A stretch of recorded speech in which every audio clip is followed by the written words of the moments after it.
সবার ফার্স্টে যেটা লাগছে সেটা হচ্ছে আমুলের তাজা দুধ। এটা আপনি যতগুলো প্যাকেট, আপনি যতটা বানাতে চান ততটাই নেবেন। আমি এখানে 4 প্যাকেটের মতো নিয়ে নিয়েছি, আর আরও এক্সট্রা আছে, যদি লাগে তো সেটা নিয়ে নিতে পারি। তারপর এখানে লাগছে হচ্ছে কাজু বাদাম, এটাকে গুঁড়ো গুঁড়ো করে পুরো মিহি দানার মতো করে নিতে হবে। আর লাগছে হচ্ছে চিনি। আর যেটা লাগবে সেটা হচ্ছে লেবু। সেটা লেবুটা হচ্ছে দুধ কাটার জন্য, দুধটা কেটে যাতে ছানা হয়ে যায় সেই জন্য। তো লেটস স্টার্ট। তো গাইস এরকম ভাবে ভেঙে ভেঙে নিতে হবে যাতে ইজি ভাবে দেওয়া যায় দুধের মধ্যে।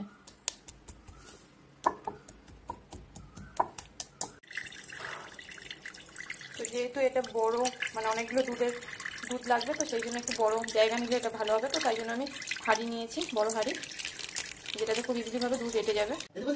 Condition right now.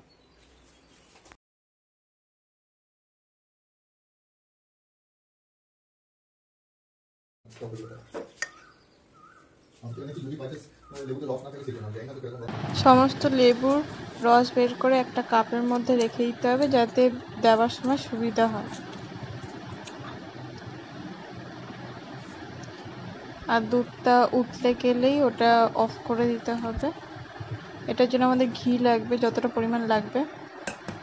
আর এটা নাড়িয়ে যেতে হবে যতক্ষণ না ওটা পরিমাণ কমে যায়।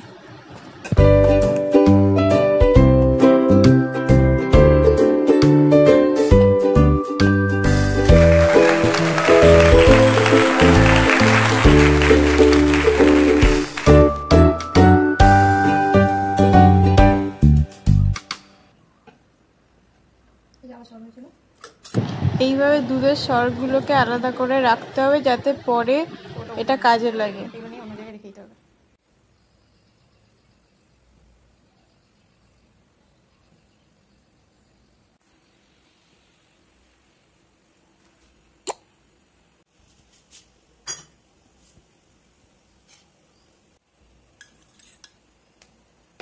এখানে পরিমাণ মতো লেবুর রস দেওয়া হচ্ছে যাতে দুধটা যাতে তাড়াতাড়ি কেটে যায় আর দুধ কেটে যাতে ছানা হয়ে যায়।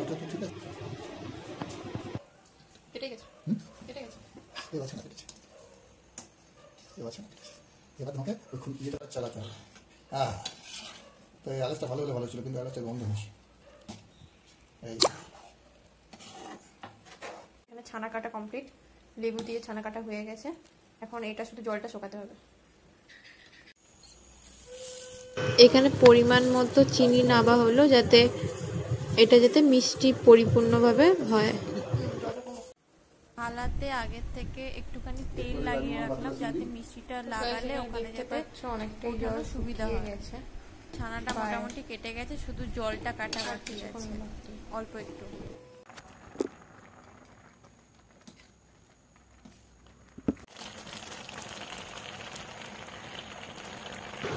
এখানেও কোয়ান্টিটি বুঝে ঘি নিয়ে নিলাম।